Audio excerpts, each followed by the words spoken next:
Пьешь кофе, но чувствуешь усталость? Ты замечал, что кофе перестал работать как надо? Раньше его пьешь и готов двигаться, а сейчас пьешь, чувствуешь сухость во рту и пустоту. При всем при этом кофеин на тебя никак не воздействует, зато ты подсел на его эффект.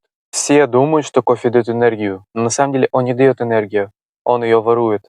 Он блокирует рецепторы усталости, аденозин, и ты чувствуешь бодрость, которой на самом деле нету. Когда ты пьешь его каждый день, рецепторы становятся тупыми, тело больше не откликается.